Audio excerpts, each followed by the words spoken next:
Hello, and welcome back to Dedication. Fans remember the Bay City Rollers.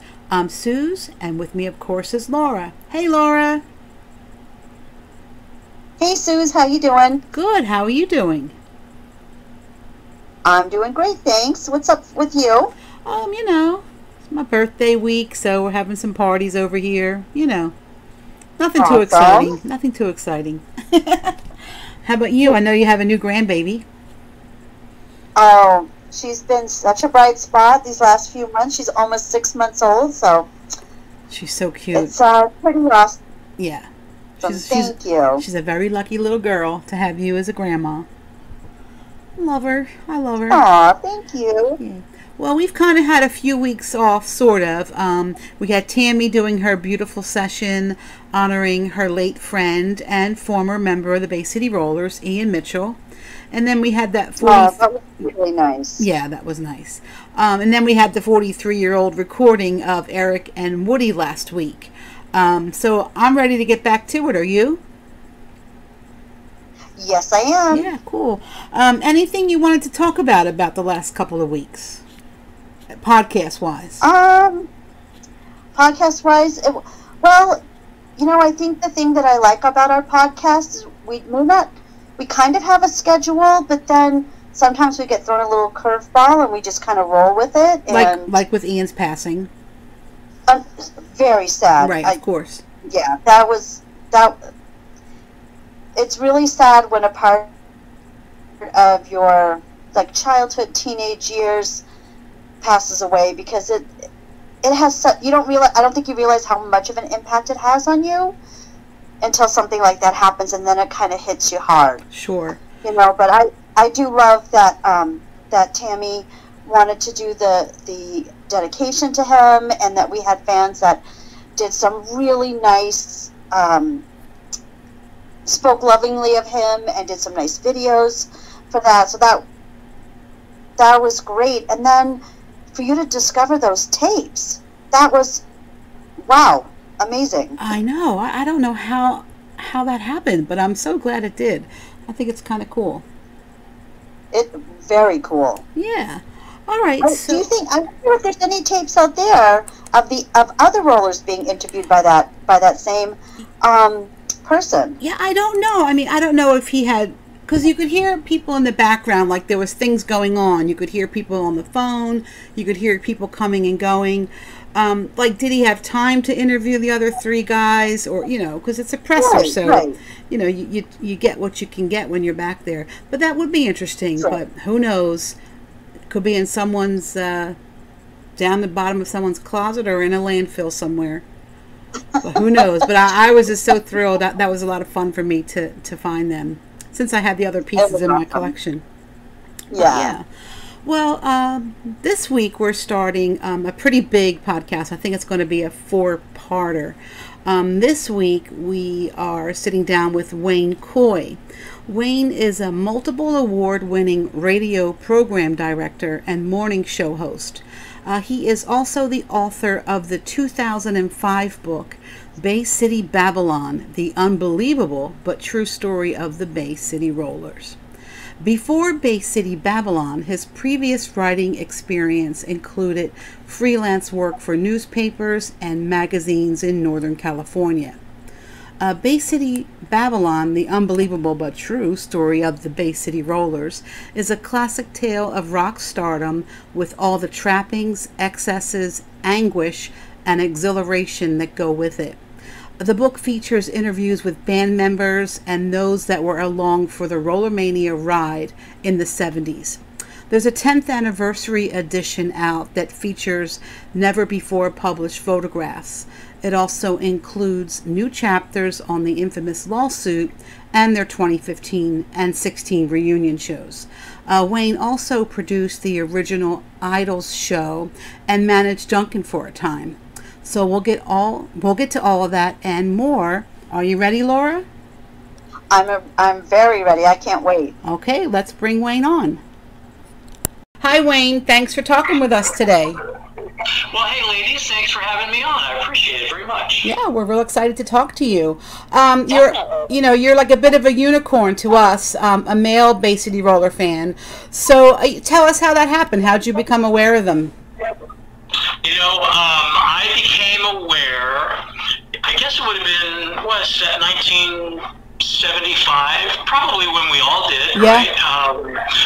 Heard Saturday night on the radio, and I was feeling a little bit of the hype already on TV. I remember seeing the promos for the Howard Cosell show.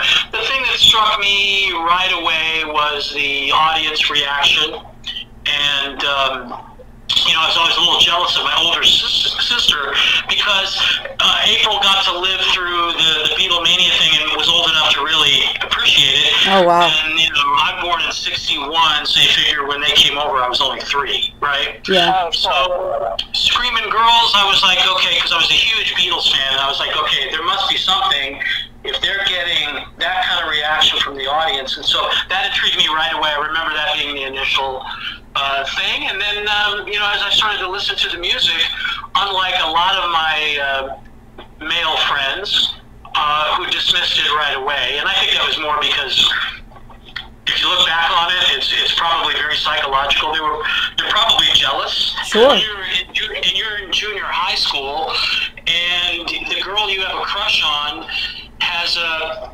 picture of Sean Cassidy in her locker, your immediate reaction, only because your hormones, are doing what they're doing, is to go, oh, well, he's whatever. You immediately put him down. So I didn't look at it like that. I was just, again, it was about, hey, these guys are making the girls scream, and I kind of like some of their songs. I think I was into about half of the music that I heard. Some of it I thought was pretty disposable, but then there were other things, not necessarily singles, but just other tracks that I thought, rocked really well or had great pop sensibilities. And so that's it. I was, like you said, unicorn. I was pretty rare, although I'm finding out now they come out of the closet. Oh, I yeah. don't mean that term literally, but you know what I'm saying. Like they now will admit, Right. I kind of like that song, or I bought that album and I didn't tell anybody, Exactly. I also know from being at the shows that at the merch line, when you're sitting there and you're watching the meet and greet, you're like, okay, really? Funny, which one of the two of you has a big handful of teen magazines? It's not your wife. No, that's very true. I mean, we've noticed that the boys have been coming around now. They're letting it all hang out, and we love it. We love it. Oh, absolutely. Yeah, I always felt that the Rollers, and I don't know how far ahead we're getting of ourselves here, but I just felt like Brian allowed the Beatles to grow up and mature. Yep. And, they weren't in 1967 sitting John and Paul down and saying, hey guys, this love me do thing, that's what works. So we need you to keep the suits on, keep shaking your heads, and keep doing these really simple, I want to hold your hand type songs, because that's Beatlemania, baby. They didn't do that. They allowed them to do what guys did at their age, which is, evolve. And thankfully, we got Sgt. Pepper out of that. And I think with the Rollers, unfortunately, this creative control thing is huge. And I do believe that especially Eric and Woody wanted to grow beyond all of me loves all of you, and they weren't allowed to, and that's the shame of it, because who knows what kind of rock band they could have been. I think we got a taste of that much later, with Elevator. But, absolutely. Anyway, I digress. Yeah. So, did you have a chance to see them back in their heyday? I did. Yeah. So I went. Well, wait a minute. Laura? You're from Half Moon Bay, right? I am from Half Moon Bay, but now living in Plymouth, Massachusetts. Okay, so but as a Northern Californian, I'm sure you listen to KFRC. Yes. I had to say it just like that, by the way. KFRC. They were the big top 40 station, and I guess I didn't know it at the time, but I was growing towards making that a career, even though I wasn't really aware that was going to be a choice, but it must have been, because I love the radio. I love to listen, and, the roller thing was growing, and they announced announced that they were coming, and there was a battle between the two stations, between KYA and KFRC is the big AM top 40 station at the time. And KFRC, to their credit, stepped up and owned it. You know, I think all of the RKO stations across the country did that. In Atlanta, in Boston, in LA, especially KSJ. So they waved the roller flag pretty proudly, and they were you know, all over the radio saying, "Listen, we're bringing the band to town. They're going to be at Tower Records, signing copies of their new album, Rock and Roll Love Letter." And you know, so that was my first exposure to them. I went down, skipped school because it was during the week. And Laura, I don't know if you were there, but it was a crazy day. I moved out. We moved from California to Massachusetts. I was probably in 1975. So I did not hear of the Bay City Rollers until I was in Massachusetts, and it was either late 75 or early 1976. Probably on WRKO in Boston is where I heard of them first. And you see what I'm saying? So WRKO was one of the RKO owned and operated. Yeah. So I think it was a corporate edict to get behind the band and to really promote them hard, and they did. So, sorry you missed it, but it was crazy. It was kind of like being on the set of A Hard Day's Night. You know, it's just like all these girls lined up really early to just have the opportunity to say hi or, you know, get an autograph or whatever. And I sort of went into worker bee mode because, again, I'm sticking out like a sore thumb because, you know, I'm like one of probably 5 guys that are there to see the band. But, you know, I helped it out. I, like, set up chairs, and they had some, you know, barricades that they put up, and I helped put those up. So here I am, 15 years old, and I'm basically a volunteer employee for Tower Records. And then it was cool because by doing that, it enabled me to have really close access. So while there was a big line of people going through, I got to sort of stand off to the side, right next to Tam Hayden, and kind of watch it all happen. And I remember the craziest thing of all was this girl. She actually, like, pulled down her shirt and offered her breasts to Les to sign. And he started to do it, and then he kind of pulled back, and then he went, "What the heck?" Okay, so he sort of, you know, cupped it and signed it, and that was that, which I thought was pretty out there for 15. You know, I had never seen anything like that before, so it's pretty crazy. Yeah. So anyway, they didn't put a note, obviously. It was just, they came in the KFRC van, tumbled out of it, went up quickly. They were probably up on their platform there signing for about 45 minutes. But that was enough for me. I mean, that was like, now I was experiencing it for real, so if there was any doubt that I was going to be a roller fan at that point, you know. I do remember being really curious to know why Eric wasn't there.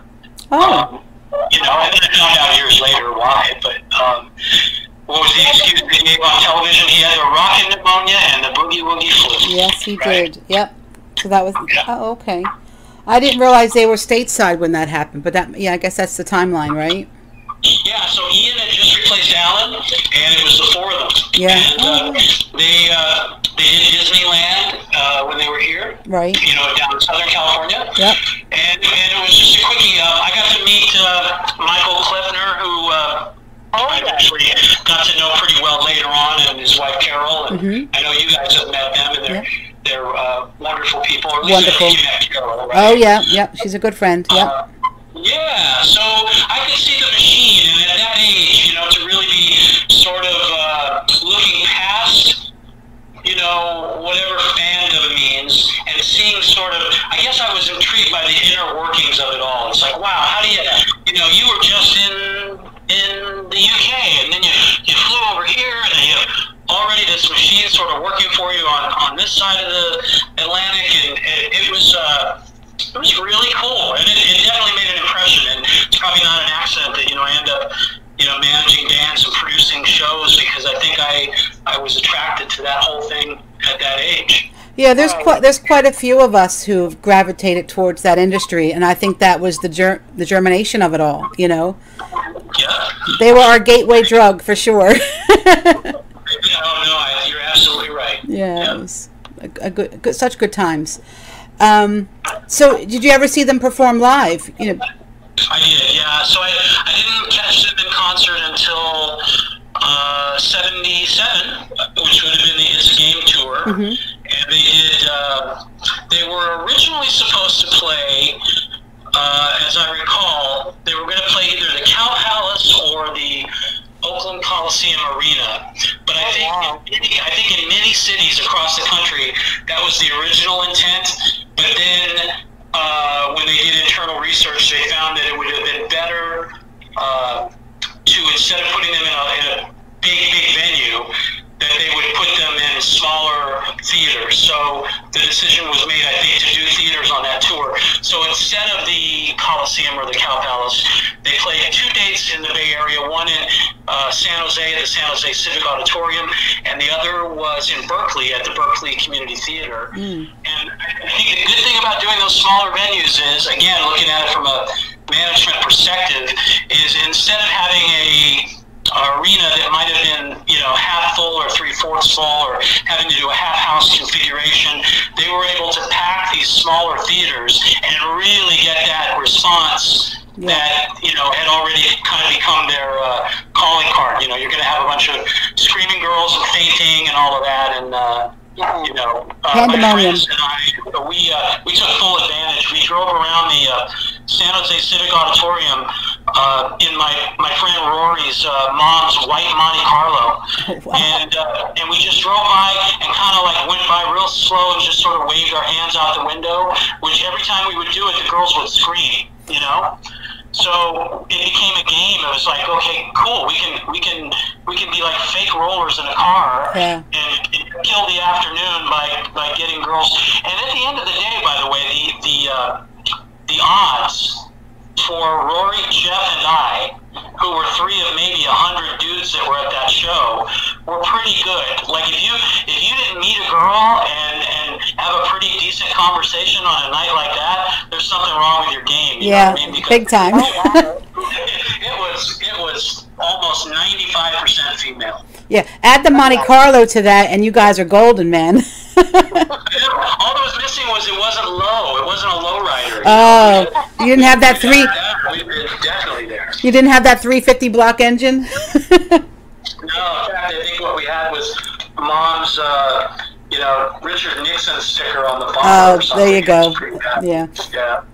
Well, if you didn't get any joy, that would have been the reason. I made some good friends at both of those shows, and I got to meet. I almost forgot about that, but I met Derek at the Berkeley Community Theater show, and it was a complete accident. We were hanging out. It was a very hot day, as I recall. It was like July, I think, or August. You Made Me Believe in Magic was out. I remember it was being played to death on the radio, and we were kind of just killing time, waiting for the doors to open.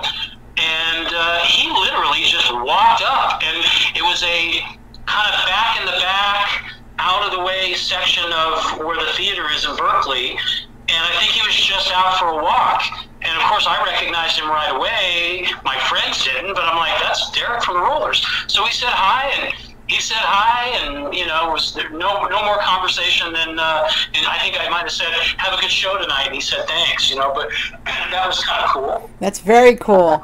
They were certainly unattainable at that point. That was definitely a coup on your part. Wow. Yeah, exactly. Because you know what, if you'd gone a half a block around, if you just had circled around the block, there were 1,000 girls all lined up for the show wearing their roller gear.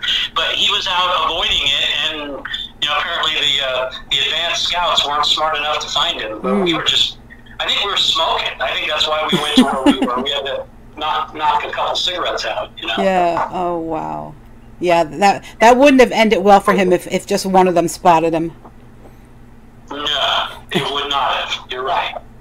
So did you ever meet any of the others back then? Well, Okay, so back then, no, just at the Tower Records thing, I did get to meet all four of them thanks to the guy that I was helping that worked at Tower. He was one of their assistant managers. It was a quick, hi, how are you? I don't think they even introduced me. I think I just sort of took it upon myself to just say hi. So I shook everybody's hand, and it was four guys plus Tam, and then we met Derek there that day, and that would have been it all the way until the 80s. Yeah, you had mentioned something in our pre-interview about the Harrah's Lake Tahoe shows in '81. Yeah, and I was really too young to even be in there because you're supposed to be 21. Yeah. Right. So I was 19, maybe, or 20. I might have just turned 20. I don't know. I know we took the bus from Oakland up to Lake Tahoe. And what was that? What's that? What year was that? 1981. Oh, okay. So that's the Duncan era still, right? Yeah. Yeah. In fact, I met Duncan. I kid him now because we're friends, but I tease him. I say, when I first met you, I didn't actually meet you face to face. I met you face to ass. And he said, the first time I told that story, he was like, "What are you talking about?" And I said, "They were giving you a shot backstage because you were having problems with your voice because of the altitude in Lake Tahoe." Oh, wow. So they were giving him a steroid injection. So Eric, and he goes, "This is our new singer, Duncan," like that. And Duncan kind of looks over his shoulder, but they were giving him a shot in the booty. So nice. That was my first exposure, and I use that word liberally, to Duncan. And then it was cool because Eric, we just hit it off right away. I mean, I think he was really kind of intrigued to know, how a male roller fan perceived them. Right? Oh, sure. And I was up there with the guy that would have been my future brother-in-law. His name is John Mara. My girlfriend at the time, Debbie Mara. So John was like 2 years older than me, and total Judas Priest, Led Zeppelin, Iron Maiden, whatever. I mean, he was a rocker, rock with a capital R. Okay. And John was with me only because I kind of begged him to go, I didn't want to be up there by myself. Plus, he was old enough, so I figured that, if they saw him and his mustache, that maybe they wouldn't card me, which, by the way, they didn't. But so we struck it up with Eric right away, and he had a great musical conversation with us. Like we were talking about, I had just obviously been exposed to Ricochet, and it had just come out. And we were talking about that, and he told us the whole story about how they were, basically able to get out of their deal with Arista, and how they fired Tam, and they just wanted to move on and do their own songs and do it their own way, and how he was just really, really proud of the band in its incarnation at that time. And it was a cool, rock and roll, I would say rolling conversation, because we literally, went through the casino together. He had a penchant for the $50 machines, 50-cent machines. Oh, is that right? And he had a big bucket of them, $50. And so, he literally reached into the bucket and gave John and I both a fistful and said, go ahead and play, and if you win anything, you can keep it. Aww. Yeah, so that was cool. So we were talking rock and roll and gambling with Eric Faulkner, which was awesome. That is pretty awesome. And that was before their show, and then in between, they invited us back, so we got to go back and just kind of hang out, which was pretty uneventful, really. But I remember Woody was having issues keeping his bass in tune, which now I understand, because again, it's elevation up there is so high. So there was that, but they were paired with Elvin, which I just thought was this crazy. That is crazy. Is that Fooled Around and Fell in Love? That's not Elvin Bishop, is it? What was his big hit? Yeah, well, I mean, it's Mickey Thomas from Starship singing that, but at the time, he was a member of the Elvin Bishop band, and that's their big hit. Oh my God, how did I know that? Well, it's a great song. It is a great song. So Mickey was no longer in the band, but Elvin Bishop's kind of a blues guy. Yeah. So it was just a really odd double bill. I think it probably ended up being oops, we double booked it or something. I don't think they were meant to be paired together, but whatever. So we got to see him, and the Rollers were great. I mean, they did, for the most part, the Ricochet stuff, plus a couple things from Elevator, and then they did the hits, of course, with Duncan singing lead, and so I only got to see Les. I mean, I've seen him since, but I only got to see him in '77, and then I saw them again in '81 at Harrah's, and then that would have been it. I mean, they didn't really tour much. No. For a band that had as many hits as they did a lot of promo work, but they didn't have as many full-scale tours as you would think, and I missed the Rollers Elevator because they canceled the show. By the time they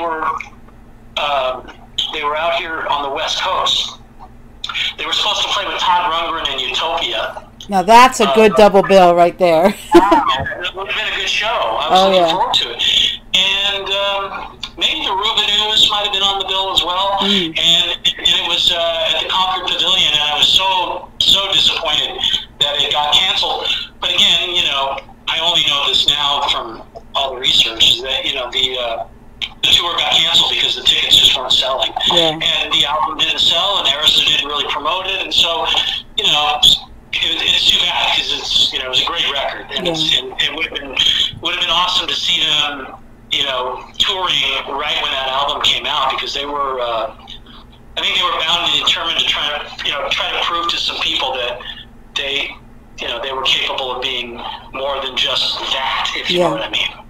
Yeah, and people did find out, but unfortunately too late, and they're still finding out.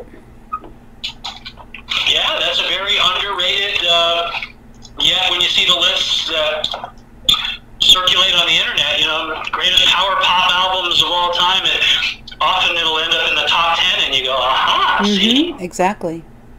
Yeah. All right, so let's fast forward a bit to '84. You did a piece for Parade Magazine, a Where Are They Now piece. Can you tell us about that, and also the syndicate version that subsequently followed? Yeah, well, I mean, so what I was doing is I thought I was going to be a writer. I really did. I didn't know that the radio thing was going to last, and I've always liked to write. So I went to some of the West Coast-based publications and basically put in a resume. And what they did at the time was, if you were going to be a stringer, is what they called it, somebody a freelancer, they would just ask you periodically if you had story ideas. And so I remember pitching the Rollers' Where Are They Now thing to Rolling Stone and to Gavin, the Gavin Report, and Parade. They had an office in LA, and Trouser Press, and the usual suspects. And Parade, of all of them, which I thought was crazy, because they were like a Sunday newspaper insert. Yeah. Oh yeah. Yeah. So they were the ones that responded first, and they said, "Yeah, we'll give you $200. Where are they now?" So I reached out first to Alan. I found out he was running a bar at the time. In a place called Dollar. Yep. Yeah. Right? So reached out to him, and we missed each other the first time I called, but I caught him the second time and spent about 45 minutes talking to him. Back when you used to have to pay for long distance, so there went, $50. half of whatever you paid on one phone call. But that was good, because he gave me a lot of insight into kind of the early stuff, how they got together in the first place. Even though I already knew it, or at least thought I did, it was sort of good to, hear his version anyway, because they all have different versions. Everybody does. Yep. You can have three people in the same place at the same time, and all three of them will tell you something completely different happened. Sure. Especially, and especially after a few pints, which would have been the case with Alan. So that was good. I just felt that he didn't really speak to what's going on now, because he was pretty much retired at that point. Right. He wasn't playing music, and so as historical background, but I really felt like, no, I need to talk to Les, or I need to talk to Woody or Duncan, or whoever's doing something. Well, I was aware of Carew and the girl her name was Francine, that was doing their PR. She had sent a press kit, which included radio from South Africa, and Where's the Music, and clippings and things. I knew that at least they had some sort of current thing happening. Yeah. And so, usually with these Where Are They Now things, celebrities, artists, it doesn't have to be musicians, even TV people, they're okay about talking about, what happened to put them on the map in the first place, and the whole reason you're even wanting to talk to them. They're okay with that. They're usually comfortable, but they also very much appreciate it if you allow the audience to know that, look, I didn't die in 1977 or 78. We're still making music, and here's what we're doing now, Right. And that's the gist of the article. So I flew down to LA with my wife at the time, and got to a hotel, or rented a car, and drove over to the house on Flanders that Duncan and Woody owned together. And they had a garage rehearsal studio, which they pretty much did the entire time we were interviewing, which is maddening. If you listen to the tapes back now, it's just like, it's hard sometimes to understand because somebody was always noodling in the background. It would have been great if I'd been able to get a free, hour, but George Spencer especially decided that it was time to practice playing drums, and nobody was smart enough to just say, well, hey, how about we just get up and go in the kitchen?